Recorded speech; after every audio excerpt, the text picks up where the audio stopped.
अस्सलाम वालेकुम। आज के लेक्चर में हम सॉल्व करने जा रहे हैं MCQs related to vector spaces. इससे पहले वेक्टर स्पेसेस के कोर्स पे गोल्डन रिजल्ट्स के लेक्चर आपको दिए जा चुके हैं और अब हम आपको इनसे रिलेटेड एमसीक्यू सॉल्व करवाने लगे हैं। इस लेक्चर में हम वेक्टर स्पेस के जो गोल्डन रिजल्ट्स थे उनकी एप्लीकेशन से रिलेटेड एमसीक्यूज को सॉल्व करेंगे।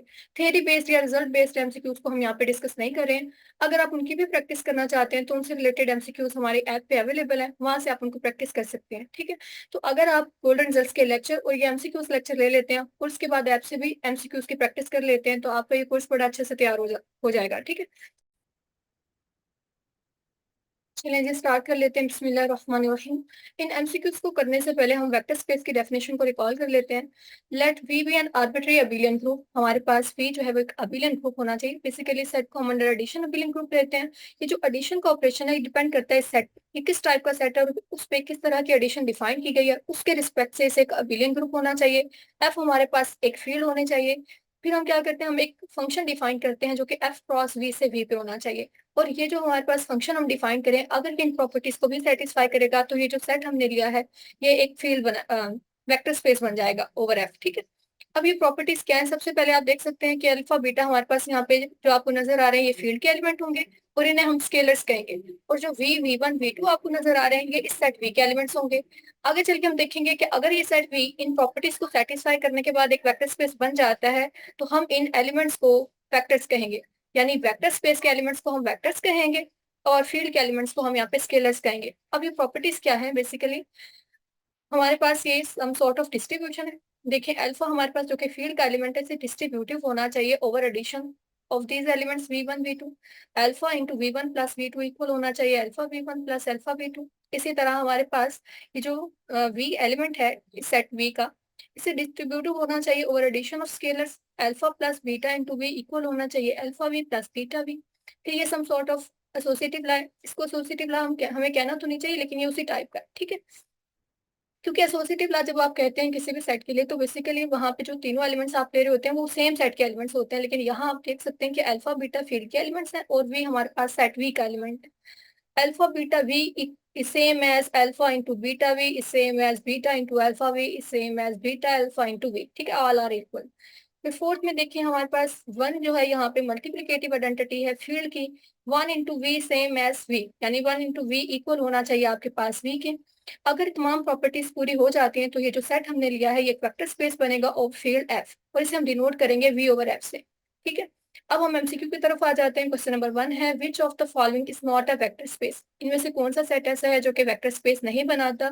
तो याद रखिएगा कि जब भी हम किसी भी फील्ड को ओवर फील्ड इटसेल्फ लेंगे तो वो हमेशा एक वेक्टर स्पेस बनाएगा। इससे हमें ये पता चलता है, आप देखें आर जो है वो क्योंकि एक फील्ड है, R over R field over field हो गया तो ये हमेशा एक वेक्टर स्पेस बनेगा। तो ऑप्शन ए जो है ये वेक्टर स्पेस है। बी में देखें R over Q, R over Q एक वेक्टर स्पेस है। आप इन प्रॉपर्टीज को इजीली वेरीफाई कर सकते हैं। सबसे पहले हम देख सकते हैं कि आर अंडर एडिशन एक अबेलियन ग्रुप बनाते हैं। ठीक है, उसके बाद ये प्रॉपर्टीज भी यहाँ पे वेरीफाई हो जाती हैं जब आप क्यू को एक फील्ड ले रहे हैं। ठीक है, अब इसी तरह अगर डी ऑप्शन की पहले हम बात करें तो सी और क्यू भी एक वेक्टर स्पेस बनाते हैं। सी अंडर एडिशन एक अबेलियन ग्रुप बनाता है। उसके बाद इन प्रॉपर्टीज को भी क्यू के लिए इजीली वेरीफाई किया जा सकता है। ये तमाम कंडीशंस यहाँ पे पूरी होती हैं। इसका मतलब है सी ओवर क्यू इज आल्सो एक वेक्टर स्पेस। लेकिन अगर हम ऑप्शन सी को देखें तो ये जो हमारा सेट है ये एक वेक्टर स्पेस नहीं बनता। प्रॉब्लम कहाँ पे आता है, R under addition abelian group तो बन जाएगा लेकिन ये प्रॉपर्टीज यहाँ पे सेटिस्फाई नहीं हो पाती है। इनमें से कुछ प्रॉपर्टीज ऐसी हैं। देखिए सबसे पहले हम आर ओवर सी की अगर बात करें तो हमारे पास वेक्टर स्पेस में जो दो इंपॉर्टेंट ऑपरेशंस हैं वो वेक्टर एडिशन का है और स्केलर मल्टीप्लिकेशन का है।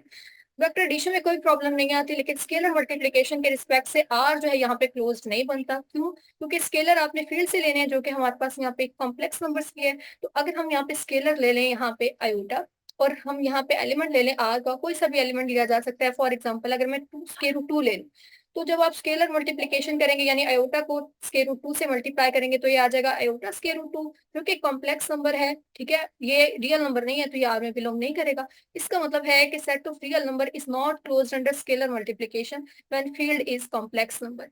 तो स्केलर मल्टीप्लिकेशन के रिस्पेक्ट से क्योंकि आर क्लोज नहीं है तो आर एक वेक्टर स्पेस यहाँ पे नहीं बनेगा जब आप सी को फील्ड ले रहे हैं। ठीक है, तो हमारा जो यहाँ पे रिक्वायर्ड ऑप्शन होगा वो ऑप्शन सी होगा। R over C is not a vector space.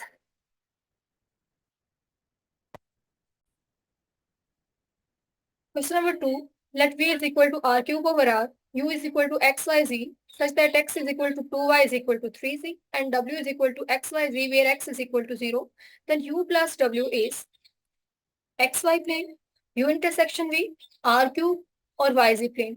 हमें यहाँ पे वेक्टर स्पेस दी गई है R क्यूब ओवर R, इसके दो सबसेट U और W हमें दिए गए हैं। हमें ये देखना है कि U प्लस W हमारे पास क्या बनाएगा, इसे हम देख लेते हैं। अगर हम नोट करें तो जो सबसेट U है इसके एलिमेंट किस टाइप के हैं, X Y Z, where X is equal to 2y is equal to 3z। तो यहाँ से x is equal to 2y है, तो यानी कि y को हम लिख सकते हैं x/2। इसी तरह x is equal to 3z भी है, तो यहाँ से z को अगर मैं लिखूं तो z आ जाएगा x/3। इसका मतलब है जब भी कोई भी आर्बिट्री एलिमेंट लेंगे u का x/z, ये किस टाइप का होगा, x as it is, y बराबर x/2, और हमारे पास z x/3 है, ये लगा देंगे। कोई भी एलिमेंट लेंगे u का, वो इस टाइप का एलिमेंट होगा, ठीक है। इसी तरह अगर हम w के एलिमेंट्स को देखें तो w के जो एलिमेंट्स हैं ये बेसिकली हमारे पास एक्स वाई जी है, जिसमें से हमें दिया गया है कि x इज इक्वल टू 0 है, यानी इसका ये जो फर्स्ट कंपोनेंट है, ये जो फर्स्ट कोऑर्डिनेट है, ये हमेशा 0 रहेगा। w के एलिमेंट हमारे पास 0 y z इस टाइप के होंगे। अब हमें देखना है u प्लस w के एलिमेंट्स किस टाइप के होंगे। इसके लिए आपको u और w के एलिमेंट्स को ऐड करना है। जैसे ही आप u और w के एलिमेंट्स को ऐड करेंगे तो जो एलिमेंट मिलेगा वो किस टाइप का होगा, फर्स्ट कंपोनेंट फर्स्ट में ऐड करेंगे, x प्लस 0 x आ जाएगा। इसी तरह x/2 प्लस y आ जाएगा, थर्ड कंपोनेंट को थर्ड में ऐड कर दें तो x/3 प्लस z आ जाएगा। यानी u प्लस w का जब भी कोई भी आर्बिट्री एलिमेंट हम लेंगे वो इस टाइप का एलिमेंट होगा। अब अगर हम इस एलिमेंट को रीराइट कर दें कॉलम फॉर्म में, तो ये एलिमेंट क्या है, x, फर्स्ट एलिमेंट x है, सेकंड एलिमेंट हमारे पास x/2 प्लस y है, और इसी तरह थर्ड कंपोनेंट हमारे पास यहाँ पे x/3 प्लस z है। अब अगर हम एलिमेंट्री ऑपरेशन यहाँ पे परफॉर्म करें तो इस एलिमेंट को हम इस तरह से लिख सकते हैं। एलिमेंट्री ऑपरेशन कौन कौन से, R2 माइनस 1/2 R1 हम कर दें, इसी तरह R3 माइनस 1/3 R1 कर दें, तो क्या बन जाएगा, देखिए x तो एज इट इज रहेगा, इस पे तो कोई फर्क नहीं पड़ेगा, लेकिन इस पे जब आप ये ऑपरेशन लगाएंगे x/2 माइनस 1/2 x से कैंसिल होके y बचेगा। इसी तरह यहाँ पे हमारे पास z बनेगा, यानी u प्लस w का कोई भी एलिमेंट उठाएंगे वो किस टाइप का होगा, x y z इस टाइप का एलिमेंट होगा। इसको हम x y z इस तरह से लिख सकते हैं, ठीक है। x y z हमारे पास यहाँ पे क्या थे, ये रियल नंबर्स थे। इसका मतलब है कि u प्लस w हमें होल आर क्यूब देगा, ठीक है। तो इसका मतलब रिक्वायर्ड ऑप्शन फिर क्या होगा, हमारे पास ऑप्शन सी होगा, ठीक है। जब पूरा आर क्यूब बन रहा है तो हम एक्स वाई प्लेन या सिंपली वाई जी प्लेन नहीं कह सकते। और यू इंटरसेक्शन वी पे अगर आप गौर करें तो यू हमारे पास, यू के एलिमेंट इस टाइप के थे, बेसिकली ये पूरा आपके पास रियल लाइन आ रही थी। इसके जब आप वी के साथ इंटरसेक्शन लेंगे तो आपके पास आर आएगा, और आप देख रहे हैं आर तो नहीं है, ये तो पूरा आर क्यूब बन रहा है, इसलिए हमारे पास बी ऑप्शन भी नहीं हो सकता। हमारा जो करेक्ट ऑप्शन है वो यहाँ पे ऑप्शन सी है, ठीक है, are cube.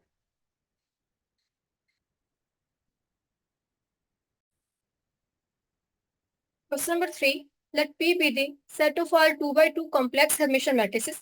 Then P is vector space over C, R but not C, both R and C but not R. यहाँ पे हमें एक सेट P दिया गया है जिसके अंदर ऑर्डर 2 by 2 के तमाम कॉम्प्लेक्स हर्मिशियन मैट्रिसेस पड़े हुए हैं। हमें सेट P को वेक्टर स्पेस के लिए चेक करना है। अब अगर हम ऑप्शंस को देखें तो हमें यहाँ पे दो तरह की फील्ड्स नजर आ रही हैं। एक फील्ड हमारे पास यहाँ पे रियल नंबर्स की है और दूसरी कॉम्प्लेक्स नंबर्स की फील्ड है। इन दोनों के रिस्पेक्ट से हम इसे चेक कर सकते हैं। इसे चेक करने से पहले हम हर्मिशियन मैट्रिक्स की डेफिनेशन को रिकॉल कर लेते हैं। हर्मिशियन मैट्रिक्स क्या होता है, ये बेसिकली एक स्क्वायर मैट्रिक्स होता है, एक ऐसा स्क्वायर मैट्रिक्स जिसका अगर हम कॉन्जुगेट लेके ट्रांसपोज लें और ये मैट्रिक्स ए के ही इक्वल आ जाए, उसे हम हर्मिशियन मैट्रिक्स कहते हैं। अब अगर हम इसे चेक करना है तो आपको पता है जब भी हम किसी भी सेट को वेक्टर स्पेस के लिए चेक करते हैं तो सबसे पहले उसे अंडर एडिशन एक अबिलियन ग्रुप होना चाहिए, यानी पी को यहाँ पे अंडर एडिशन एक अबिलियन ग्रुप होना चाहिए। तो ये हम इजीली वेरीफाई कर सकते हैं, पी अंडर एडिशन एक अबिलियन ग्रुप बनाता है। किस तरह से, सबसे पहले आप देखें जब भी हम कोई से दो हर्मिशियन मैट्रिसेस लेते हैं सेम ऑर्डर के, तो उनका सम भी हमेशा एक हर्मिशियन मैट्रिक्स होता है। तो यहाँ पे भी जब भी हम कोई से दो एलिमेंट उठाएंगे पी के, वो हर्मिशियन मैट्रिसेस होंगे, उनका सम भी एक हर्मिशियन मैट्रिक्स होगा, लिहाजा पी अंडर एडिशन क्लोज हो जाएगा। उसके बाद हमें ये भी पता है कि जो मैट्रिसेस की एडिशन होती है ये इन जनरल एसोसिएटिव होती है, लिहाजा यहाँ पे भी एसोसिएटिव ला होल्ड कर जाएगा, एसोसिएटिव ला का हमें प्रॉब्लम नहीं आएगा। उसके बाद हमें एडिटिव आइडेंटिटी चाहिए, वो भी पी के अंदर मौजूद होगी नल मैट्रिक्स की सूरत में, क्योंकि नल मैट्रिक्स भी हमेशा एक हर्मिशियन मैट्रिक्स होता है, लिहाजा वो पी के अंदर मौजूद होगा। एडिटिव आइडेंटिटी हमें मिल गई। अब इसका मतलब है कि हमें हर एलिमेंट के करस्पॉन्डिंग इनवर्स चाहिए, वो भी यहाँ पे मौजूद होगा। जब भी कोई भी एलिमेंट उठाएंगे पी का, ये एक हर्मिशियन मैट्रिक्स होगा, इसका एडिटिव इनवर्स भी क्योंकि एक हर्मिशियन मैट्रिक्स होगा वो भी पी के अंदर मौजूद होगा। कोई भी एलिमेंट कोई भी मैट्रिक्स अगर आप लेते हैं, अगर वो हर्मिशियन मैट्रिक्स है तो उसका एडिटिव इनवर्स भी हर्मिशियन मैट्रिक्स होता है। लिहाजा अगर ए पी के अंदर मौजूद है तो ए के करस्पॉन्डिंग माइनस ए भी पी के अंदर मौजूद होगा। हमें हर एलिमेंट का एडिटिव इनवर्स पी में मिल जाएगा। इन चारों प्रॉपर्टीज को पूरा करने के बाद पी अंडर एडिशन ग्रुप बन जाएगा। इसके बाद हमें ये भी पता है कि जो मैट्रिसेस की एडिशन होती है ये इन जनरल कम्यूटेटिव होती है। लिहाजा कम्यूटेटिव लॉ पी में भी होल्ड करेगा और पी अंडर एडिशन एक अबिलियन ग्रुप बन जाएगा। अब पी अंडर एडिशन एक अबिलियन ग्रुप बन गया है। इसका मतलब ये हुआ कि अगर कोई प्रॉब्लम आ सकता है पी के वेक्टर स्पेस बनने में तो वो स्केलर मल्टीप्लिकेशन में हो सकता है। लिहाजा हम स्केलर मल्टीप्लिकेशन के रिस्पेक्ट से चेक कर लेते हैं क्या पी क्लोज है अंडर स्केलर मल्टीप्लिकेशन। उसे चेक करने का मतलब क्या होगा कि जब भी कोई भी आर्बिट्री एलिमेंट उठाएं आप पी का, इसको किसी स्केलर से मल्टीप्लाई करें, स्केलर यानी कि फील्ड के एलिमेंट से, तो हमारे पास जो एलिमेंट बने, जो मैट्रिक्स बने, वो पी के अंदर मौजूद होना चाहिए। अब ये देखें, हमने कोई भी आर्बिट्री एलिमेंट उठाया, कोई भी आर्बिट्री स्केलर लिया फील्ड से। अब हमें ये चेक करना है कि अगर ए पी के अंदर मौजूद है तो फिर अल्फा ए भी पी के अंदर मौजूद होना चाहिए। अब अल्फा ए मैट्रिक्स पी में कब जाएगा? जब ये भी एक हर्मिशियन मैट्रिक्स होगा, क्योंकि पी के अंदर तो सारे हर्मिशियन मैट्रिक्स पड़े हैं। अगर अल्फा ए ने पी में बिलोंग करना है तो इसको हर्मिशियन मैट्रिक्स होना पड़ेगा। चेक कर लेते हैं। अल्फा ए को हर्मिशियन चेक करने के लिए आपने इसका क्या करना है, कॉन्जुगेट लेके ट्रांसपोज लेना है। कॉन्जुगेट लिया, ट्रांसपोज ले लिया, उसके बाद क्या आ जाएगा? ये आ जाएगा अल्फा कॉन्जुगेट ट्रांसपोज, ठीक है, और ए कॉन्जुगेट ट्रांसपोज आ जाएगा। अल्फा क्योंकि स्केलर है इसलिए कॉन्जुगेट ट्रांसपोज लेने के बाद भी ये यही मौजूद रहेगा। ए कॉन्जुगेट ट्रांसपोज आ गया। ए हमने हर्मिशियन मैट्रिक्स लिया था तो ए कॉन्जुगेट ट्रांसपोज तो ए के बराबर हो जाएगा अल्फा कॉन्जुगेट, और क्योंकि अल्फा स्केलर है तो अल्फा कॉन्जुगेट का ट्रांसपोज अल्फा कॉन्जुगेट ही रहेगा। ए कॉन्जुगेट ट्रांसपोज ए के बराबर आ जाएगा। मेरे पास alpha A conjugate whole conjugate transpose ये बराबर आ गया है अल्फा कॉन्जुगेट ए। अब अगर अल्फा ए मैट्रिक्स ने हर्मिशियन बनना है तो ये किसके बराबर हो जाना चाहिए? ये अल्फा ए के बराबर होना चाहिए। इसका मतलब है अगर हम कंपेयर करें तो इसका मतलब अल्फा कॉन्जुगेट को अल्फा के बराबर होना चाहिए, which is possible if and only if alpha is real number. अगर अल्फा कॉम्प्लेक्स नंबर होगा तो ये तो इन जनरल ट्रू नहीं होगा। इसका मतलब है कि हमारे पास ये जो स्केलर है ये किस फील्ड से होना चाहिए? ये रियल नंबर से होना चाहिए। तो फिर हमारे पास ये जो हमने तक पी कंसीडर किया है ये एक वेक्टर स्पेस बन जाएगा। So P is a vector space when field is complex, sorry, when field is real numbers. अगर फील्ड कॉम्प्लेक्स नंबर्स की होगी तो फिर ये जो सेट है ये वेक्टर स्पेस नहीं बनेगा, इसलिए ऑप्शन सी नहीं हो सकता। जहां जहां सी आ रहा है आप उनको क्रॉस कर सकते हैं। सी यहाँ पे आ रहा है इसका मतलब यहाँ पे आ रहा है, ये ऑप्शन नहीं होंगे। हमारा जो करेक्ट ऑप्शन होगा वो ऑप्शन बी होगा, P is vector space over R but not C. ठीक है।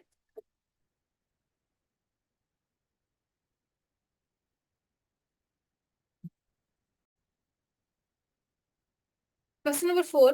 The set C of all integers is not a vector space over the field R of real numbers under ordinary addition and multiplication of real numbers because यहाँ पे हमें set किया गया है integers का, field हमारे पास यहाँ पे रियल नंबर्स की है और ऑपरेशंस हमें ऑर्डिनरी एडिशन और मल्टीप्लिकेशन के दिए गए हैं। हमें ये देखना है कि Z over R vector space क्यों नहीं बनता, क्या वजह है इसकी? Option A, Z under addition is a ring, Z under addition and multiplication is not a field, R under multiplication is not a group, or ordinary multiplication of real numbers does not define a scalar multiplication of Z by R। तो यहाँ पे अगर हम options को देखें तो option A, B और सी को हम यहाँ पे डिस्कार्ड कर सकते हैं, क्योंकि जी के रिंग होने या जी के फील्ड ना होने से उसके वेक्टर स्पेस होने पे कोई फर्क नहीं पड़ता। ये दो डिफरेंट स्ट्रक्चर्स हैं, इसलिए इसे हम डिस्कार्ड कर सकते हैं। इसी तरह ऑप्शन सी का भी जी के वेक्टर स्पेस होने से कोई ताल्लुक नहीं है, इसे भी हम डिस्कार्ड कर सकते हैं। अब हमें पता है जब हमने किसी सेट को वेक्टर स्पेस के लिए चेक करना होता है तो हम देखते हैं सबसे पहले उसको अंडर एडिशन एक अबिलियन ग्रुप होना चाहिए। तो ये हमें पता है कि जी अंडर एडिशन हमेशा एक अबिलियन ग्रुप बनाता है, इसके अबिलियन ग्रुप होने में कोई प्रॉब्लम नहीं है। इसका मतलब ये है कि जी के वेक्टर स्पेस होने में अगर कोई प्रॉब्लम यहाँ पे आ सकता है तो वो स्केलर मल्टीप्लिकेशन में आ सकता है। स्केलर मल्टीप्लिकेशन के लिए हम जी को चेक कर लेते हैं, क्या जी अंडर स्केलर मल्टीप्लिकेशन क्लोज है? जब फील्ड हमारे पास रियल नंबर की है तो उसके लिए हम कोई भी आर्बिट्री इंटीजर ले लेते हैं। हम यहाँ पे इंटीजर ले लेते हैं, मैंने 2 ले लिया। कोई भी आर्बिट्री स्केलर ले लेते हैं फील्ड से, हम स्केलर ले लेते हैं स्केलर 2। अब देखिए जब मैं 2 को स्केलर 2 के साथ प्रोडक्ट लेती हूँ तो ये एक इंटीजर नहीं बनता, इसलिए ये जी के अंदर बिलोंग नहीं करेगा। इसका मतलब है कि set of integer is not closed under scalar multiplication when field is real number. ठीक है, इज रियल नंबर्स। तो फिर हमारे पास जी जो है वो ओवर आर वेक्टर स्पेस नहीं बनेगी। इसका मतलब क्या वजह है जी के over the field of real number vector space ना होने की? वो है कि जी जो है वो अंडर स्केलर मल्टीप्लिकेशन क्लोज्ड नहीं है। यानी हमारा करेक्ट ऑप्शन फिर क्या बनेगा? Option D, ordinary multiplication of real number does not define the scalar multiplication of G by R. हमारा यहाँ पे करेक्ट ऑप्शन डी आ गया। Question number 5, if W1 and W2 are subspaces of vector space V, then which of the following is true? W1 union W2 is a subspace of V, W1 plus W2 is a subspace of V, W1 intersection W2 is the subspace of V और both B and C।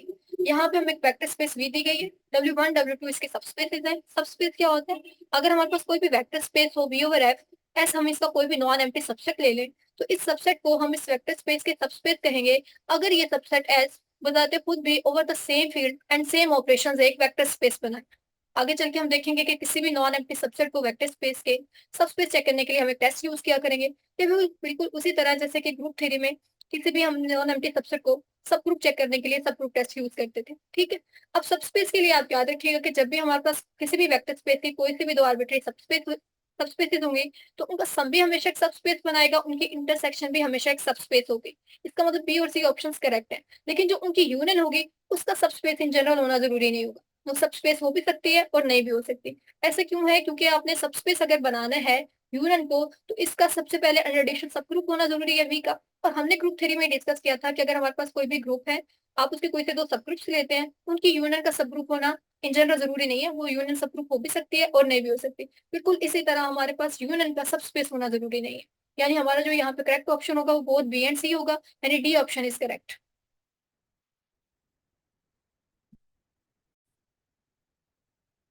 Question number 6. Suppose x is equal to ABCD belongs to R4, where B minus C is equal to 4.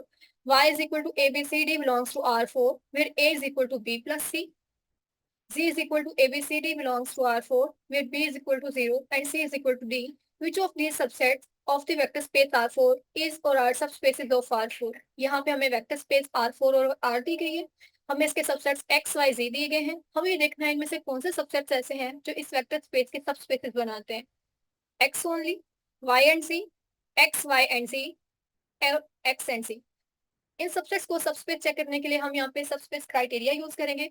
वो subspace criteria क्या है कि अगर हमारे पास कोई भी vector space हो V ओवर F, W हम इसका कोई भी नॉन एम्प्टी सबसेट ले लें, तो जो नॉन एम्प्टी सबसेट हमने लिया है इस वेक्टर स्पेस की सबस्पेस बन जाएगा अगर इसके अंदर दो बातें होल्ड कर जाए। वो दो बातें क्या है कि ये सबसेट अंडर एडिशन क्लोज हो जाए और अंडर स्केलर मल्टीप्लीकेशन क्लोज हो जाए। यानी अगर हम W1 W2 कोई भी आर्बिट्री एलिमेंट लें इस सबसेट के, आर्बिट्री स्केलर्स लें फील्ड के, ठीक है, कोई भी आर्बिट्री स्केलर ले लें, तो आपके पास W1 प्लस W2 भी W के अंदर बिलोंग करना चाहिए और अल्फा, ठीक है, एक W एलिमेंट ले लेते हैं, अल्फा W भी हमारे पास W के अंदर बिलोंग करना चाहिए। अगर ये दोनों बातें इस सबसेट के लिए होल्ड कर जाते हैं तो ये सबसेट वेक्टर स्पेस V की सबस्पेस बन जाएगा। इन दोनों कंडीशंस को आप सिंगल एक स्टेप में भी चेक कर सकते हैं। उसके लिए आपको क्या करना पड़ेगा, कोई भी आर्बिट्री एलिमेंट ले लिया आपने W1 W2, सेट W के आर्बिट्री स्केलर्स ले लें फील्ड के अल्फा बीटा, तो हमें ये देखना होगा कि alpha W1 plus beta W2 ये हमारे पास सेट W के अंदर बिलोंग कर जाए। अगर ऐसा होगा तो फिर सेट W हमारे पास वेक्टर स्पेस V के सबस्पेस बन जाएगा। ठीक है, अब हम इन सेट्स को बारी बारी चेक कर लेते हैं। सबसे पहले हम सेट X के लिए देखते हैं। X के अंदर हमारे पास जो एलिमेंट्स हैं बेसिकली किस टाइप के हैं, A B C D belongs to R4 such that B minus C is equal to 4। अब हम इसके कोई से दो आर्बिट्री एलिमेंट्स ले लेते हैं। हम सबसे पहले इसको अंडर एडिशन चेक कर लेते हैं, क्या ये set with respect to addition closed है। उसके लिए हम इसके कोई से दो आर्बिट्री एलिमेंट ले लेते हैं। एक एलिमेंट हम ले लेते हैं A1 B1 C1 D1, दूसरा एलिमेंट हम ले लेते हैं A2 B2 C2 D2। ये दोनों एलिमेंट क्योंकि X से बिलोंग करते हैं तो ये इस कंडीशन को सेटिस्फाई करेंगे। इसका मतलब है कि हम अगर इस एलिमेंट के लिए लिखें तो B1 माइनस C1 ये इज इक्वल टू 4 होगा। इसी तरह सेकंड एलिमेंट में क्या होगा, B2 माइनस C2 ये भी इज इक्वल टू 4 होगा। अब हमने इन दोनों को ऐड करना है। ठीक है, ऐड करने पे जब आप इन दोनों एलिमेंट को ऐड करेंगे क्योंकि ये R4 के एलिमेंट है तो एडिशन कंपोनेंट वाइज होगी। फर्स्ट कंपोनेंट फर्स्ट में ऐड हो जाएगा, A1 प्लस A2 आ जाएगा। सेकंड कंपोनेंट सेकंड में ऐड होगा, B1 प्लस B2 आ जाएगा। थर्ड को थर्ड में ऐड करें C1 प्लस C2 और इसी तरह D1 प्लस D2 आ जाएगा। अब ये जो एलिमेंट है ये सेट X में कब बिलोंग करेगा, जब ये भी इस कंडीशन को सेटिस्फाई करेगा। तो चेक कर लेते हैं क्या इस एलिमेंट में ये कंडीशन पूरी हो रही है। उसके लिए आप क्या करेंगे, B माइनस C यानी कि इन दोनों एलिमेंट को सब्ट्रैक्ट करेंगे और ये 4 आना चाहिए। करके देखते हैं हम इसको, B1 plus B2 minus C1 plus C2, तो ये आ जाएगा, इसको हम लिख सकते हैं B1 plus B2 minus C1 आ जाएगा, माइनस C2 आ जाएगा। उसके बाद B1 के साथ आप C1 को जोड़ दें, ये आ जाएगा। B2 के साथ हम C2 को जोड़ देते हैं, ये आ गया। अब B1 माइनस C1 किसके बराबर था, ये तो 4 के बराबर था, प्लस B2 माइनस C2 ये भी 4 के बराबर था। 4 प्लस 4 करने से तो 8 आ गया। इसका मतलब है कि जब आपने इस एलिमेंट के लिए कंडीशन चेक की तो ये 4 नहीं आई। अगर ये 4 आता तभी एलिमेंट हमारे पास एक्स में बिलोंग करना था। ये तो 8 आ गया, 8 तो 4 के बराबर नहीं है। इसका मतलब ये एलिमेंट जो हमारे पास आया है ये एक्स के अंदर बिलोंग नहीं करता। इसका मतलब क्या हुआ फिर कि जो सेट एक्स है ये अंडर एडिशन क्लोज नहीं है, और अगर ये अंडर एडिशन क्लोज नहीं है तो ये कभी भी सबस्पेस नहीं बन सकता। So X is not subspace. जिन ऑप्शंस के अंदर आपको एक्स नजर आ रहा है आपने कैंसिल कर सकते हैं। एक्स ओनली नहीं हो सकता क्योंकि ये सबस्पेस नहीं है। इसी तरह एक्स वाई जी ऑप्शन सी भी नहीं हो सकता क्योंकि इसके अंदर एक्स आ रहा है। इसी तरह डी ऑप्शन भी नहीं हो सकता क्योंकि एक्स एंड जी आ रहा है। अब इसका मतलब है कि एक ऑप्शन हमारे पास बाकी है, वो कौन सा है, ऑप्शन बी। वाई और जी जो है वो यहाँ पे सबस्पेसेस हैं। आप उसको ये सबस्पेस क्राइटेरिया यूज करके चेक कर सकते हैं, ठीक है। अब ये आपके लिए असाइनमेंट है कि आप वाई और जी को चेक करें। अदरवाइज हमारे पास यहाँ पे डायरेक्ट ये ऑप्शन सेलेक्ट हो जाता है क्योंकि इसके अलावा कोई और ऑप्शन बाकी बचा नहीं है। लेकिन आपकी प्रैक्टिस के लिए अच्छा है कि आप ये सबस्पेस क्राइटेरिया लगाएं और वाई और जी को भी चेक करें कि ये किस तरह से सबस्पेसेस बन रही है, ठीक है। तो हमारा यहाँ पे जो करेक्ट ऑप्शन आ गया वो ऑप्शन बी है। Number 7. Let V be a vector space of all 2 by 2 matrices over R. Then the set W consisting of all matrices A for which A square is equal to A. यहाँ पे हमें vector space V दी गई है जिसके अंदर order 2 by 2 के तमाम matrices पड़े हुए हैं। फील्ड हमारे पास यहाँ पे रियल नंबर्स की है।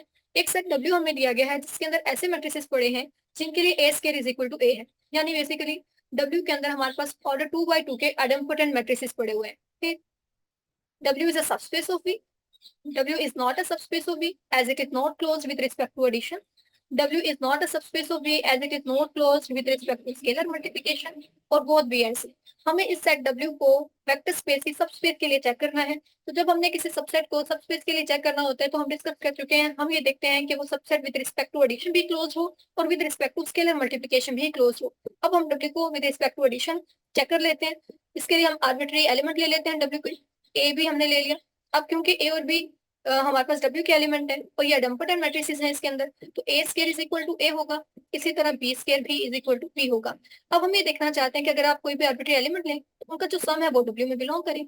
अब ये जो सम है ये W में कब बिलोंग करेगा, जब ये भी एक आइडेम्पोटेंट मैट्रिक्स बनाएगा, यानी A प्लस बी का स्क्वायर भी A प्लस बी के बराबर होगा। चेक कर लेते हैं। A प्लस बी का स्क्वायर हम लिख सकते हैं A plus B into A plus B.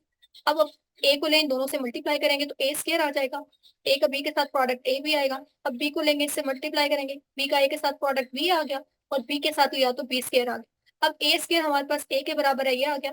A भी एज इट इज, इसी तरह B एज इट इज आ गया और B स्क्वायर किसके बराबर आ गया, ये B के बराबर आ गया। अब ए बी होल स्क्वायर ने अगर A प्लस बी के इक्वल होना है तो इसका क्या मतलब है कि फिर ये नल मैट्रिक्स होना चाहिए। A B plus B A इसको नल मैट्रिक्स होना चाहिए, तभी आपका A plus B whole square A plus B के बराबर आएगा, which is not true in general. जरूरी नहीं है कि आपके पास ए बी प्लस बी हमेशा नल मैट्रिक्स आ जाए। इसका मतलब है कि अगर ए और बी डब्ल्यू से बिलोंग करते हैं तो A plus B need not belongs to W, ठीक है। इसका मतलब है कि डब्ल्यू जो है वो अंडर एडिशन क्लोज नहीं है, ठीक है। और ये इससे पहले भी हम प्रीवियस लेक्चर्स में डिस्कस कर चुके हैं कि जो हमारे पास आइडेम्पोटेंट मैट्रिसेस की का सम होता है उसका आइडेम्पोटेंट होना जरूरी नहीं होता। इसका मतलब है कि ऑप्शन बी करेक्ट है। W is not subspace of B as it is not close with respect to addition, ठीक है। तो ऑप्शन ए नहीं हो सकता क्योंकि हम देख चुके हैं ये with respect to addition close नहीं है तो ये सबस्पेस नहीं बनेगा। इसी तरह हम ऑप्शन जो है सी को भी चेक कर लेते हैं।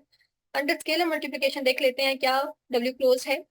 तो आप देखेंगे अगर हमारे पास स्केलर मल्टीप्लिकेशन के लिए आपने क्या चेक करना है, कोई भी आर्बिट्री एलिमेंट अगर आपने डब्ल्यू से लिया है, कोई भी आर्बिट्री स्केलर आपने फील्ड से लिया जो कि यहाँ पे रियल नंबर्स की है, तो आपके पास अल्फा ए डब्ल्यू में बिलोंग करना चाहिए। अब अल्फा ए डब्ल्यू में कब बिलोंग करेगा, जब अल्फा ए मैट्रिक्स भी आइडेम्पोटेंट होगा, यानी इसका स्केयर अगर हम ले तो ये अल्फा ए के बराबर आना चाहिए। इसको देखें जरा, जब आप अल्फा ए का स्केयर लेंगे ये आ जाएगा अल्फा स्केयर ए स्केयर। अब alpha square as it is आ जाएगा ए स्केयर क्योंकि ए क्योंकि आइडेम्पोटेंट मैट्रिक्स है तो ए स्केयर ए आ जाएगा। अल्फा स्केयर ए आ गया। अब ये अल्फा ए के बराबर तो नहीं आया, और इन जनरल हमें पता है कि अल्फा स्केयर जरूरी नहीं है कि ये अल्फा के बराबर आ जाए, ठीक है। किसी पर्टिकुलर रियल नंबर के लिए तो हो सकता है, जैसे वन स्केयर वन आ जाता है या जीरो स्केयर जीरो या फिर माइनस वन स्केयर वन आ जाता है, लेकिन आर्बिट्री रियल नंबर के लिए जरूरी नहीं है कि आप उसका स्केयर लें और वो इस सेल्फ के बराबर आ जाए, ठीक है। तो ये इन जनरल हमारे पास अल्फा ए के बराबर नहीं आएगा। इसका मतलब है कि अल्फा ए का स्केयर अल्फा ए के बराबर नहीं है तो अल्फा ए आइडेम्पोटेंट नहीं है और फिर ये डब्ल्यू में बिलोंग नहीं करता है। तो इसका मतलब है कि W is also not close with respect to scalar multiplication, यानी बी और सी आपके करेक्ट ऑप्शन है। तो फिर बी, अगर बी और सी दोनों करेक्ट हैं तो हमारा फिर जो रिक्वायर्ड ऑप्शन बनेगा यहाँ पे वो ऑप्शन डी बनेगा, ठीक है। Option D is correct. Question number 8, let V is equal to vector space of all matrices of order 2 by 2 over R, then which is subspace of V? H is equal to A belongs to V, where determinant of A is equal to 0. M is equal to A belongs to V, where A is equal to TA for some T belongs to V. K is equal to A belongs to V, where A square is equal to A और all of these. यहाँ पे हमें vector space दी गई है जिसके अंदर order 2 by 2 के तमाम मैट्रिसेस हैं. फील्ड हमारे पास यहाँ पे रियल नंबर्स की है. ऑप्शंस में हमें इस वेक्टर स्पेस के कुछ सबसेट्स गिवन है. हमें ये देखना है कि कौन से सबसेट्स इसके सबस्पेस बना रहे हैं.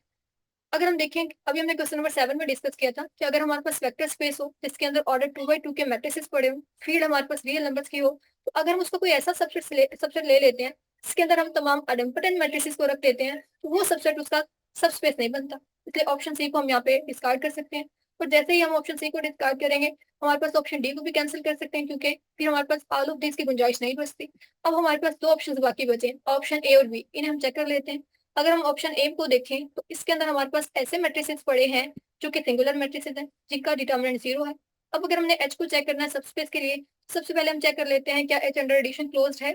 उसके लिए हम इसके कोई से दो आर्बिट्री एलिमेंट ले लेते हैं, ए बी, क्योंकि ये एच के एलिमेंट है. इसके अंदर सिंगुलर मैट्रिसेस पड़े हैं तो ए और बी सिंगुलर मैट्रिसेस होंगे.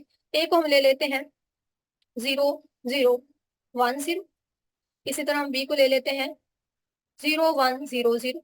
अब ये दोनों सिंगुलर मैट्रिसेस हैं, इनको ऐड करते हैं. ए प्लस बी जब हम करेंगे तो ये क्या आ जाएगा 0 1 1 0. अब देखिए, अगर एच ने अंडर एडिशन क्लोज होना है तो इसका मतलब है कि अगर ए और बी सिंगुलर मैट्रिसेस हैं तो ए प्लस बी को भी सिंगुलर मैट्रिक्स होना चाहिए, तभी ये एच में बिलोंग करेगा. अब देखिए कि अगर हम ए प्लस बी का डिटर्मिनेंट लेके चेक करते हैं तो ये क्या आ जाता है, ये -1 आ जाता है, which is not equal to 0. इसका मतलब है कि यहाँ पे ए प्लस बी जो है वो एच में बिलोंग नहीं करेगा. और अगर ए प्लस बी एच में बिलोंग नहीं करता तो इसका मतलब एच अंडर एडिशन क्लोज नहीं है. एच अंडर एडिशन क्लोज नहीं है तो फिर ये सबस्पेस नहीं बन सकता. इसलिए option A is not correct. हमारे पास एक ऑप्शन बचा है, ऑप्शन बी. इसका मतलब एक करेक्ट ऑप्शन है, इसे हम चेक भी कर सकते हैं. एम में हमारे पास ऐसे मैट्रिसेस पड़े हैं जो कि इस कंडीशन को सेटिस्फाई करते हैं. इसके लिए हम चेक कर लेते हैं. एम को चेक करने के लिए पहले हम इसे अंडर एडिशन चेक कर लेते हैं. आर्बिट्री एलिमेंट उठा लेते हैं एम के. ए भी अगर एम में बिलोंग करते हैं तो इसका मतलब है कि फिर A T is equal to T A होगा. और इसी तरह फिर हमारे पास B T is equal to T भी होगा for some T belongs to V. ठीक है. अब हमें इसे अंडर एडिशन क्लोज चेक करना है तो हम ए प्लस बी चेक कर लेंगे. ए प्लस बी को अगर हमारे पास एम में बिलोंग करना है तो इसका मतलब क्या होगा कि ए प्लस बी एम में कब बिलोंग करेगा, जब ए प्लस बी इंटू टी ये बराबर आ जाए T into A plus B के. ये कंडीशन हमें चेक करनी है. इसे कंसीडर कर लेते हैं हम. A plus B into T आ जाएगा हमारे पास A T plus B T आ जाएगा ये. ठीक है. उसके बाद हमारे पास ए टी किसके बराबर है, ये टी ए के बराबर है, इसको टी ए लिख देंगे. बी टी हमारे पास टी बी के बराबर है, ये आ जाएगा. इसी तरह इसको हम फिर से लिख सकते हैं T into A plus B. अब देखिए कि हमने A plus B into T consider किया था और ये बराबर आ गया T into A plus B, यानी इसने इस कंडीशन को पूरा कर दिया है. तो फिर अगर ए भी एम में बिलोंग करते हैं तो ए प्लस बी भी एम के अंदर बिलोंग करेगा, यानी M is closed under addition. इसी तरह हम इसको स्केलर मल्टीप्लिकेशन के लिए भी चेक कर सकते हैं. अब हम चेक करते हैं क्या M under scalar multiplication close है. उसके लिए आर्बिट्री स्केलर ले लेंगे फिर से, जो कि हमारे पास रियल नंबर की है. कोई भी आर्बिट्री एलिमेंट उठा लेंगे एम का. अब हमने देखना है क्या अल्फा ए जो है वो एम में बिलोंग करता है. अब अल्फा ए एम में कब बिलोंग करेगा, जब ये भी इस कंडीशन को सेटिस्फाई करेगा, यानी अल्फा ए इंटू टी ये बराबर होना चाहिए टी इंटू अल्फा ए के. इसे हम चेक कर लेते हैं. अल्फा ए इंटू टी इसे कंसीडर करते हैं तो यहाँ हमारे पास आ जाएगा अल्फा आ जाएगा, ए टी आ जाएगा. अब ए क्योंकि एम में बिलोंग करता है तो इसका मतलब ए टी बराबर हमारे पास टी ए होगा. तो ये आ जाएगा अल्फा. ए टी को आप टी ए लिख सकते हैं और टी को ये जो अल्फा और टी है ये कम्यूट कर सकते हैं. ठीक है, क्योंकि अल्फा स्केलर है तो हमारे पास ये आ जाएगा टी अल्फा ए. तो यही हमें चाहिए था. अल्फा ए टी बराबर आ गया टी अल्फा ए के. इसका मतलब है कि हमारे पास अल्फा ए जो है ये किधर चला गया, ये एम में चला गया. ठीक है, M is close with respect to scalar multiplication. अब अल्फा क्यों एम, क्योंकि अंडर एडिशन भी क्लोज है, अंडर स्केलर मल्टीप्लिकेशन भी क्लोज है, तो एम जो है वो वी की सबस्पेस बन गया है. इन दोनों कंडीशन को आप सिंपल वन स्टेप में भी चेक कर सकते हैं. ठीक है. सो हमारा जो करेक्ट ऑप्शन होगा यहाँ पे वो ऑप्शन बी है.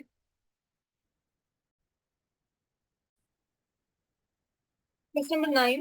Let U is equal to ABC, where A is equal to B is equal to C, W is equal to 0 BC. Be subspaces of R cube, then R cube is equal to U plus W, R cube is equal to U intersection W, R cube is equal to direct sum of U and W, or none of these. यहाँ पे हमें vector space given है R cube over R. U और W हमें इसकी दो subspaces दी गई हैं. अब हम इन ऑप्शंस को चेक करते हैं. इन ऑप्शंस में एक ऑप्शन सी में हमें नजर आ रहा है कि R cube is direct sum of U और W. किसी भी वेक्टर स्पेस के उसके सब स्पेसेस के डायरेक्ट सम में लिखने का क्या मतलब होता है, पहले हम इसे जो है रिकॉल कर लेते हैं. अगर हमारे पास कोई भी वेक्टर स्पेस वी हो, यू और डब्ल्यू इसके सब स्पेसेस हो, तो इस वेक्टर स्पेस वी को हम इसके सब स्पेसेस के डायरेक्ट सम में लिख सकते हैं अगर ये दो कंडीशंस को पूरा करें। वो दो कंडीशंस क्या है कि जब हम u प्लस डब्ल्यू करें तो ये पूरी वेक्टर स्पेस वी के बराबर आना चाहिए, और जब हम इन वेक्टर स्पेसेस की इंटरसेक्शन लें तो उसके अंदर सिर्फ एडिटिव आइडेंटिटी कॉमन आनी चाहिए।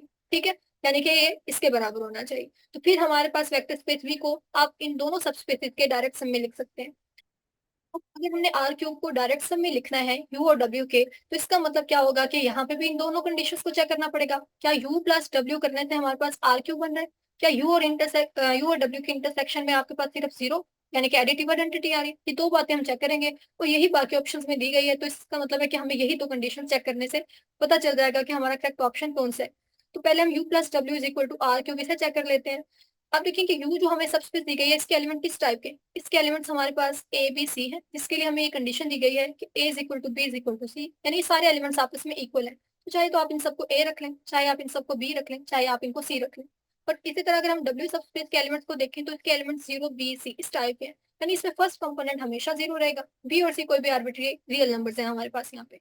अब अगर हमने यू प्लस डब्ल्यू के एलिमेंट्स को निकालना है तो यू प्लस डब्ल्यू के एलिमेंट्स कैसे होंगे? उसके लिए हमें u और w के एलिमेंट्स को ऐड करना पड़ेगा, यानी u प्लस w के एलिमेंट बेसिकली इनके एलिमेंट्स को कंपोनेंट वाइज ऐड करने से आएंगे हमारे पास a प्लस जीरो a आ जाएगा, a प्लस b आ जाएगा, और हमारे पास a प्लस c आ जाएगा। u प्लस w में इस टाइप के एलिमेंट्स होंगे, फिर a b c are real numbers. तो अब देखिए जब हमने u प्लस w किया तो हमारे पास ये तो पूरी आर क्यूब बन जाएगी, क्योंकि a b c आपके पास कोई भी आर्बिट्री रियल नंबर्स हैं, तो इससे आपके पास पूरा आर क्यूब बन जाएगा। तो u प्लस w हमारे पास आर क्यूब के बराबर आ गया, इसका मतलब ऑप्शन ए करेक्ट है। अब हम ऑप्शन बी के लिए इनके इंटरसेक्शन लेके देखते हैं। तो देखिए जब हमने इंटरसेक्शन लेनी है तो जो डब्ल्यू के एलिमेंट है उसका तो फर्स्ट कंपोनेंट हमेशा जीरो रहेगा। तो इंटरसेक्शन में क्योंकि कॉमन एलिमेंट आते हैं तो फिर यू का भी जो एलिमेंट आएगा इंटरसेक्शन में उसका भी फर्स्ट कंपोनेंट जीरो होगा, और उसका फर्स्ट कंपोनेंट जीरो होने का मतलब है तो उसके सारे कंपोनेंट जीरो हो जाएंगे, यानी जीरो जीरो हो जाएंगे सारे एलिमेंट। तो ये सारे एलिमेंट जीरो जीरो हो जाएंगे। इसका मतलब है कि जब हम u इंटरसेक्शन w निकालेंगे तो सिर्फ इसमें एक एलिमेंट कॉमन आ सकता है, और वो कौन सा है? वो जीरो जीरो एलिमेंट है। इसके अलावा कोई और एलिमेंट यहाँ पे कॉमन नहीं आएगा, क्योंकि कोई और एलिमेंट अगर आपने लिया तो यहाँ पे अगर कोई नॉन जीरो एलिमेंट आपके पास है वन, तो वो सारे वन वन हो जाएंगे। लेकिन यहाँ पे एलिमेंट क्योंकि हमेशा फर्स्ट एलिमेंट जीरो रहेगा तो लिहाजा इंटरसेक्शन में वो एलिमेंट नहीं आएगा। इंटरसेक्शन में सिर्फ जीरो जीरो एलिमेंट आएगा, यानी u इंटरसेक्शन w हमारे पास आ गया है जीरो एलिमेंट के। तो अब देखिए हमारी दोनों कंडीशन पूरी हो रही है। u प्लस डब्ल्यू करने से पूरा आर क्यूब भी बन रहा है, और u इंटरसेक्शन में सिर्फ आपके पास है एडिटिव आइडेंटिटी आ रही है। इसका मतलब है कि R cube is basically the direct sum of the subspaces u and w। Option C is correct. ठीक है, ऑप्शन बी फिर करेक्ट नहीं है, क्योंकि u इंटरसेक्शन w से पूरा आर क्यूब नहीं बनता बल्कि सिर्फ इसमें एडिटिव आइडेंटिटी आ रही है। तो हमें क्योंकि करेक्ट ऑप्शन मिल गया तो नन ऑफ दिस नहीं हो सकता, लिहाजा हमारा जो रिक्वायर्ड ऑप्शन होगा यहाँ पे वो ऑप्शन सी है।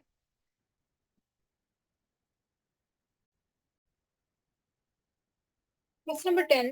Let V be a vector space of n by n matrices over the field of real numbers, and U and W be subspaces of symmetric and skew symmetric matrices respectively. Then V is equal to U plus W, U intersection W is equal to 0, V is equal to direct sum of U and W, V is equal to 1 by 2 into U plus W। यहाँ पे हमें vector space दी गई है V, जिसके अंदर तमाम square matrices हैं order n के। फील्ड हमारे पास रियल नंबर्स की है। हमें इसके सबस्पेसेस यू और डब्ल्यू गिवन है, जिसमें से यू सबस्पेस के अंदर तमाम सिमेट्रिक मैट्रिसेस पड़े हैं ऑर्डर एन के, और डब्ल्यू सबस्पेस के अंदर तमाम स्क्यू सिमेट्रिक मैट्रिसेस हैं ऑर्डर एन के। अब हमें इन ऑप्शंस को चेक करना है इन सबस्पेसेस के लिए। तो अगर हम ऑप्शंस पे गौर करें तो यहाँ पे भी हमें चेक करना पड़ेगा क्या वी डायरेक्ट सम है यू और डब्ल्यू का। अगर हम इसे चेक करेंगे तो ये दोनों कंडीशन हमारी इसी में चेक हो जाएंगी। अब v डायरेक्ट सम होगा u और w का। इसके लिए हमें क्या चेक करना है कि u प्लस w करने से क्या v बनता है, और u इंटरसेक्शन w में क्या सिर्फ हमारे पास जीरो आता है। यहाँ पे जीरो आने का मतलब क्या होगा? नल मैट्रिक्स, क्योंकि हमारे पास ये जो सबस्पेसेस हैं और जो वेक्टर स्पेस है ये मैट्रिक्स की है। तो पहले हम चेक कर लेते हैं u plus W is equal to V है। तो अब देखिए कि u plus W is equal to V होने का मतलब क्या होगा कि जब भी आप v का कोई भी आर्बिट्री एलिमेंट उठाएं वो u और w के एलिमेंट के सम में लिखा जाना चाहिए। ठीक है, तो आप देखें कि v का कोई भी एलिमेंट उठाऊंगे बेसिकली वो एक स्क्वायर मैट्रिक्स ऑर्डर होगा ऑर्डर n का। तो किसी भी स्क्वायर मैट्रिक्स को जब आप किसी भी square matrix of order n को आप सिमेट्रिक और स्क्यू सिमेट्रिक मैट्रिक्स के सम में लिख सकते हैं। किस तरह से? अगर हमारे पास a कोई भी स्क्वायर मैट्रिक्स है ऑर्डर n का, इस स्क्वायर मैट्रिक्स a को हम symmetric matrix of order n और skew symmetric matrix of order n के सम में लिख सकते हैं। वो कौन से मैट्रिक्स होंगे? आप a plus A transpose 1/2 into a plus A transpose एक सिमेट्रिक मैट्रिक्स है, और एक स्क्यू सिमेट्रिक मैट्रिक्स हम ले लेते हैं ऑर्डर n का a माइनस ए ट्रांसपोज, ये एक स्क्यू सिमेट्रिक मैट्रिक्स है ऑर्डर n का। अब देखें कि इस ए को हमने सिमेट्रिक मैट्रिक्स, ये आप चेक कर सकते हैं, ये सिमेट्रिक है, तो ये स्क्यू सिमेट्रिक मैट्रिक्स है। तो किसी भी square matrix of order N को आप ऑर्डर एन के सिमेट्रिक और ऑर्डर एन के स्क्यू सिमेट्रिक मैट्रिक्स के सम में लिख सकते हैं। तो इसका मतलब है कि वी का कोई भी एलिमेंट उठाएंगे उसे हम इन सब स्पेसिस के एलिमेंट्स के सम में लिख सकते हैं। तो हमारे पास वी बराबर हो जाएगा यू प्लस डब्ल्यू। तो पहली कंडीशन हमारी पूरी हो रही है। ठीक है, ऑप्शन करेक्ट ए करेक्ट है।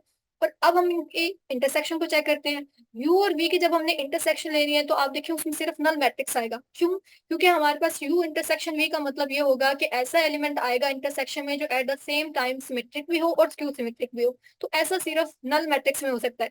नल मैट्रिक्स एक ऐसा वाहिद मैट्रिक्स है जो at the same time symmetric भी है और स्क्यू सिमेट्रिक भी है। इसके अलावा कोई और मैट्रिक्स ऐसा आपको नहीं मिलेगा स्क्वायर मैट्रिक्स जो at the same time symmetric भी हो और स्क्यू सिमेट्रिक भी हो। यानी फिर हमारे पास यू इंटरसेक्शन डब्ल्यू में सिर्फ नल मैट्रिक्स आएगा, जीरो एलिमेंट आएगा। तो हमारी दूसरी कंडीशन भी पूरी हो रही है। इसका मतलब है कि जो वेक्टर स्पेस हमें दी गई है इसे हम इन दोनों सब स्पेसेस के डायरेक्ट सम में लिख सकते हैं। So option C is correct. ठीक है, तो ऑप्शन ए और बी भी करेक्ट है, लेकिन हमारे पास सी जो है वो बेस्ट ऑप्शन है क्योंकि इसमें ये दोनों ऑप्शंस कवर हो जाते हैं। लिहाजा हमारा जो रिक्वायर्ड ऑप्शन होगा यहाँ पे वो ऑप्शन सी है।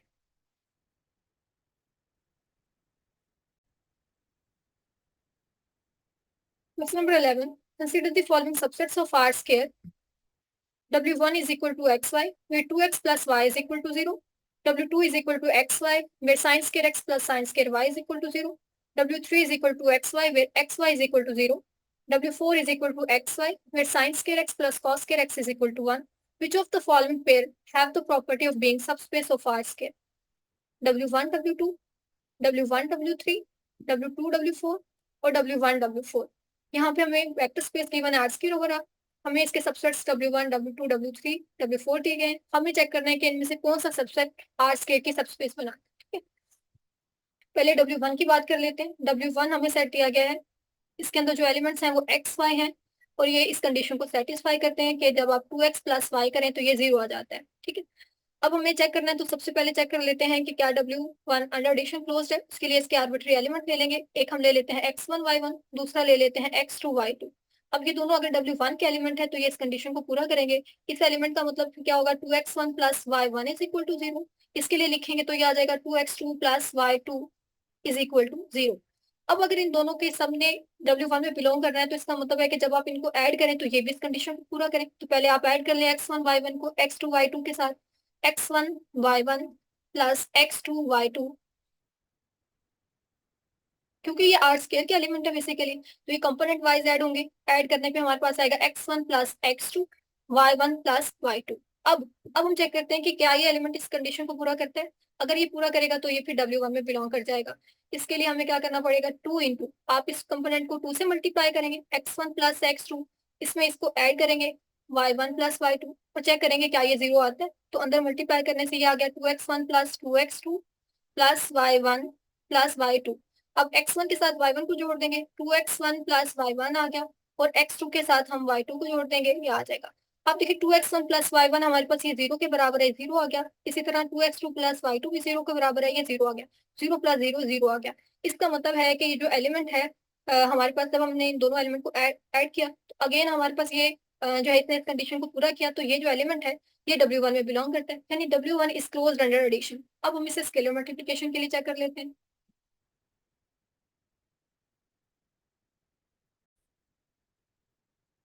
स्केलर मल्टीप्लिकेशन के लिए चेक करने के लिए आर्बिट्री स्केलर ले लेते हैं हम फिर से, और हम आर्बिट्री एलिमेंट ले लेते हैं W1 का एक्स वाई। ठीक है, और अब हम चेक करते हैं अल्फा एक्स वाई को। अल्फा एक्स वाई अगर W में बिलोंग कर गया तो ये अंडर स्केलर मल्टीप्लिकेशन भी क्लोज हो जाएगा। एक्स वाई क्योंकि W का एलिमेंट है तो इसका मतलब है 2x प्लस वाई हमारे पास जीरो होगा। अब स्केलर मल्टीप्लाई करेंगे तो हमारे पास अल्फा एक्स अल्फा वाई आ जाएगा। ये जो एलिमेंट है ये हमारे पास W1 में बिलोंग करेगा अगर ये इस कंडीशन को पूरा करेगा। तो आप इस पे ये वाली कंडीशन हम अप्लाई करके देखेंगे। हमें क्या करना है कि आप 2 से मल्टीप्लाई करेंगे फर्स्ट कंपोनेंट को अल्फा एक्स प्लस इसमें सेकेंड कंपोनेंट को ऐड कर देंगे अल्फा वाई। अब ये क्या आ जाएगा 2 alpha x plus alpha y. ठीक है, इसको हम लिख सकते हैं alpha 2x plus alpha y. Alpha को कॉमन लिया जा सकता है, ये आ जाएगा 2x प्लस वाई। अब alpha as it is 2x plus y zero के बराबर था, ये आ जाएगा zero. Alpha into zero zero.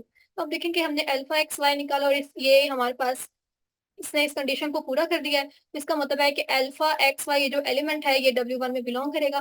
W1 is close under scalar multiplication also, तो इसका मतलब है क्योंकि ये एडिशन के रिस्पेक्ट से भी क्लोज था, with respect to scalar multiplication भी क्लोज है, तो हमारे पास W1 एक सबस्पेस बनता है। ठीक है, अब W1 हमारे पास जिस ऑप्शन में नहीं है उसको आप कैंसिल कर सकते हैं, जैसे W2 आपको यहाँ पे आपको W1 नजर नहीं आ रहा है, बाकी तीनों ऑप्शंस में हमारे पास W1 मौजूद है, तो इसका मतलब है इनमें से ही हमारा कोई करेक्ट ऑप्शन होगा। अब हम बाकी जो सबसेट्स हैं उनको चेक कर लेते हैं। W2 को आप देख सकते हैं, ये हमारे पास W2 आ गया। इसके अंदर जो एलिमेंट है एक्स वाई वो इस कंडीशन को पूरा करते हैं, यानी जब आप साइंस के एक्स प्लस साइंस के वाई करते हैं तो ये जीरो आ जाते हैं। तो कोई भी इसका आर्बिट्री एलिमेंट हम ले लेते हैं, फॉर एग्जाम्पल अगर हम ले लें इसका एलिमेंट पाई पाई, पाई पाई जो है वो W2 में बिलोंग करेगा क्योंकि ये इस कंडीशन को पूरा करता है। देखिए आप जब साइंस के पाई प्लस साइंस के पाई निकालेंगे, साइंस के पाई जीरो प्लस जीरो ये जीरो हो जाएगा, इसका मतलब है ये एलिमेंट W2 का ही एलिमेंट है, हमने ले लिया। अब हम एक स्केलर ले लेते हैं फील्ड से, फील्ड हमारे पास यहाँ पे रियल नंबर की है तो आप 1/2 ले सकते हैं। अब देखिए जब मैं 1/2 को इस एलिमेंट के साथ मल्टीप्लाई करती हूँ पाई पाई के साथ, तो वो एलिमेंट क्या बन जाता है, पाई/2 पाई/2। अब आप चेक करें क्या ये एलिमेंट जो है वो W2 में बिलोंग करता है। ये W2 में कब बिलोंग करेगा, जब ये इस कंडीशन को पूरा करेगा। चेक कर लेते हैं, साइन स्क्वायर एक्स हमारे पास W पाई/2 लगा दिया, फिर साइन स्क्वायर वाई, वाई भी W पाई/2 है हमारे पास, क्या आ गया। अब साइन स्क्वायर पाई/2, साइन पाई/2 पे 1 होता है, ये 1 का स्क्वायर आ जाएगा, यहाँ पे भी 1 का स्क्वायर, 1 स्क्वायर 1 प्लस 1 ये आ गया 2, ये तो जीरो के बराबर नहीं आया। इसका मतलब है कि हमारे पास ये जो W2 सेट है ये अंडर स्केलर मल्टीप्लिकेशन क्लोज नहीं है। अगर ये अंडर स्केलर मल्टीप्लिकेशन क्लोज नहीं है तो ये सबस्पेस नहीं हो सकता, इसलिए ऑप्शन ए हमारा करेक्ट नहीं है। ऑप्शन बी के लिए हम W3 को चेक कर लेते हैं। W3 में हमारे पास ऐसे एलिमेंट्स हैं एक्स वाई के जिनका प्रोडक्ट जीरो है, तो इसका मतलब कोई भी आर्बिट्री एलिमेंट हम ले सकते हैं यहाँ पे जो कि इस कंडीशन को पूरा करेगा। अगर हम एक एलिमेंट ले लें 1 0 और दूसरा एलिमेंट हम ले लें 0 2, तो आप देखेंगे ये दोनों क्योंकि इस कंडीशन को पूरा करते हैं, 1 0 भी जीरो है, 0 × 2 भी जीरो होता है, तो ये दोनों W3 के एलिमेंट हैं। लेकिन अगर हम इन दोनों को ऐड करें तो 1 0 प्लस 0 2 ये क्या आ जाता है, ये हमारे पास 1 2 आ जाता है। अब 1 और 2 ये जो एलिमेंट है ये W3 में कब बिलोंग करेगा, जब ये भी इस कंडीशन को पूरा करेगा, यानी इन दोनों को मल्टीप्लाई करें तो आंसर जीरो आना चाहिए। और आप देखिए जब आप 1 का 2 से प्रोडक्ट लेते हैं तो ये जीरो नहीं आता, इसका मतलब है कि हमारे पास ये जो सेट है W3 ये अंडर एडिशन क्लोज नहीं है। ठीक है, अंडर एडिशन क्लोज नहीं है तो ये भी सब स्पेस नहीं हो सकता, तो हमारे पास एक ही ऑप्शन बाकी बचा है जो कि ऑप्शन डी है। W1 को हम चेक कर चुके हैं, ये हमारे पास सब स्पेस बनाते हैं। W4 को भी आप इसी तरह सब स्पेस क्राइटेरिया यूज करके चेक कर सकते हैं। ठीक है, आप ये दो कंडीशन जो है वेक्टर एडिशन और स्केलर मल्टीप्लिकेशन को सिंगल स्टेप में भी चेक कर सकते हैं, जो कि हमने स्टार्ट में डिस्कस किया था। अदरवाइज आप इन दोनों कंडीशन को सेपरेटली भी चेक कर सकते हैं। ठीक है,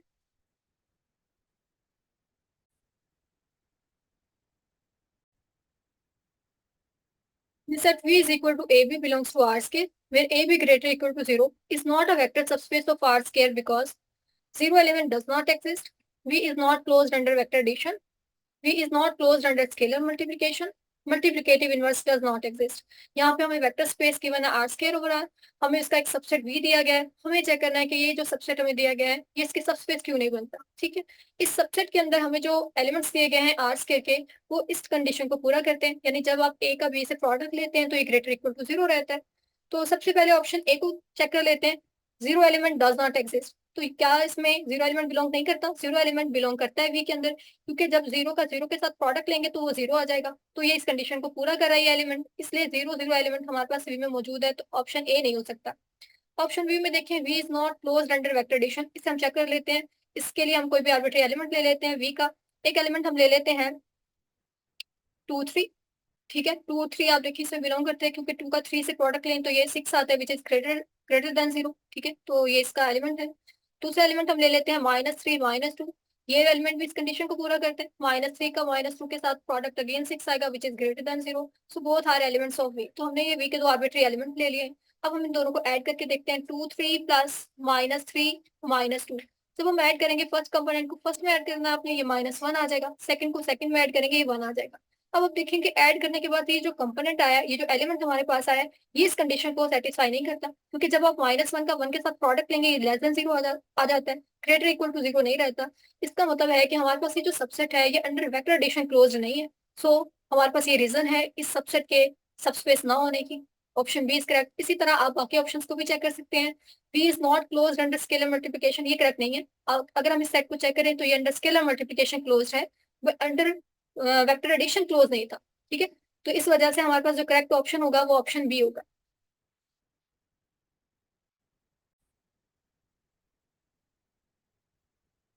Question number 13. Which of the following is not a vector space over the field of real numbers?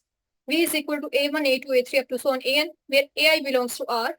U is equal to F such that F is function from closed interval 0, 1 to R and F of 0 is equal to F of 1.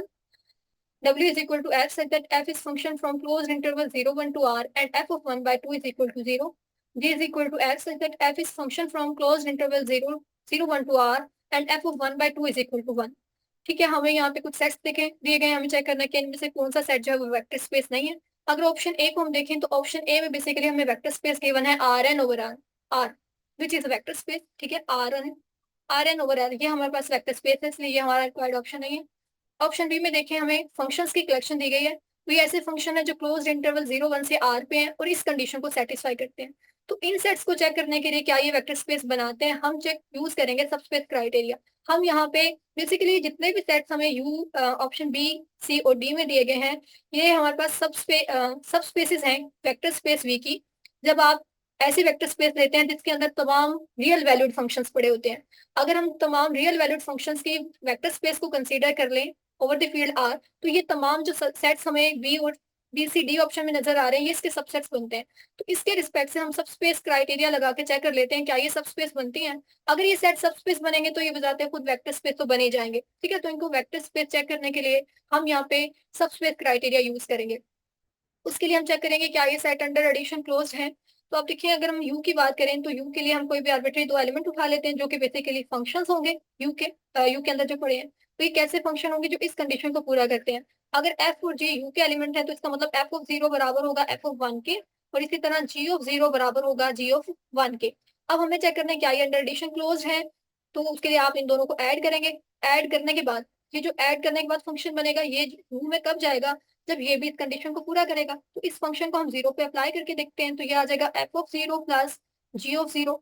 अब F of 0 F of 1 के बराबर है, ये आ जाएगा जी of 0 ji of 1 के बराबर है।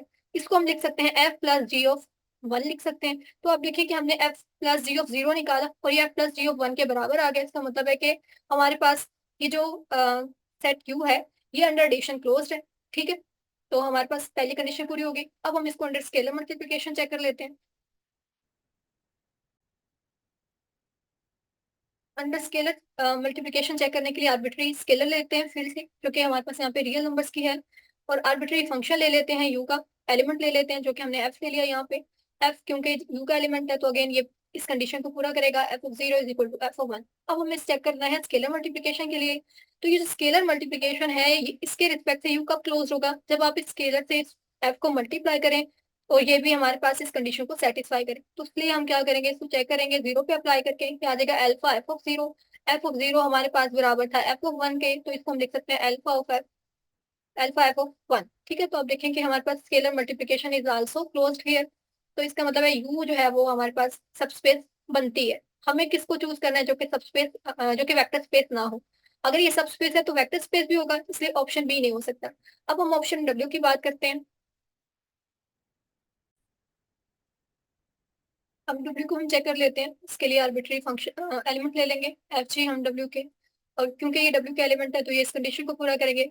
एफ ऑफ 1/2 हमारे पास 0 के बराबर होगा, और इसी तरह जी ऑफ 1/2 भी 0 के बराबर होगा। अब हम इन दोनों को ऐड करके चेक करते हैं कि जो हमारे पास एडिशन है ये डब्ल्यू में कब बिलोंग करेगी, जब ये भी इस कंडीशन को पूरा करेगी। लिहाजा इसको भी हम 1/2 पे अप्लाई करके देखेंगे इन फंक्शंस के सम को। तो ये आ जाएगा f of 1/2 plus g of 1/2।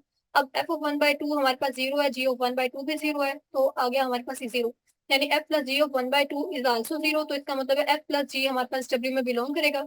F g arbitrary हमारे पास एलिमेंट है डब्ल्यू के, जिनके लिए ये दो सम है ये डब्ल्यू में बिलोंग कर रहा है। इसका मतलब W is close with respect to addition. अब हम स्केलर मल्टीप्लिकेशन के लिहाज से चेक करते हैं, जिसके लिए आर्बिट्री स्केलर ले लेंगे फील्ड से, आर्बिट्री एलिमेंट ले लेंगे डब्ल्यू का हमारे पास, क्योंकि डब्ल्यू का एलिमेंट है तो फिर एफ ऑफ 1/2 हमारे पास 0 है। अब हमने स्केलर मल्टीप्लिकेशन के लिए चेक करना है, उसके लिए हम इसको मल्टीप्लाई करेंगे एफ के साथ, और इस एलिमेंट को, ये एलिमेंट डब्ल्यू में कब बिलोंग करेगा, जब ये इस कंडीशन को पूरा करेगा। इसलिए इसको भी 1/2 पे अप्लाई करके चेक करेंगे। क्या आ जाएगा अल्फा एफ ऑफ 1/2, क्या आ जाएगा alpha F of 1/2 is 0, alpha into 0 ये 0 आ गया। इसका मतलब है कि अल्फा ने इस कंडीशन को पूरा किया तो अल्फा एफ बिलोंग कर गया डब्ल्यू में। अल्फा क्योंकि आर्बिट्री स्केलर था, एफ आर्बिट्री एलिमेंट था डब्ल्यू का, इसका मतलब है कि W is close with respect to scalar multiplication also. तो हमारे पास दोनों कंडीशन पूरी हो गई है, ये विद रिस्पेक्ट टू एडिशन भी क्लोज है, with respect to scalar multiplication भी क्लोज है, तो ये सब स्पेस है। हमें चूंकि सब स्पेस है तो ये वेक्टर स्पेस है। हमें बताना है कि जो वेक्टर स्पेस नहीं है तो फिर हमारा ये रिक्वायर्ड ऑप्शन नहीं हो सकता। ऑप्शन ए को भी चेक कर चुके हैं हम, बी को भी, ये हमारे रिक्वायर्ड ऑप्शन नहीं है। एक ऑप्शन बाकी बचा है जो कि डी है। इसका मतलब है कि ये हमारा करेक्ट ऑप्शन है। ये जो हमें सेट दिया गया है, ये जो सबसेट है हमारे पास वेक्टर स्पेस का, सॉरी ये जो सेट है ये हमारे पास सब वेक्टर स्पेस नहीं बनेगा। चेक भी कर सकते हैं।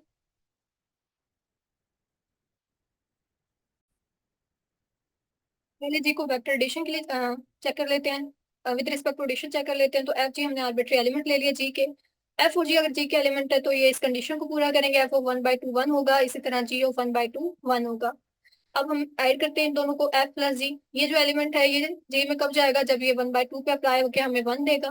तो 1/2 पे से अप्लाई करेंगे, एफ ऑफ 1/2 आ गया प्लस जी ऑफ 1/2 आ गया। F of 1/2 is equal to 1, g of 1/2 is also 1, तो 1 प्लस 1 ये 2 आ गया।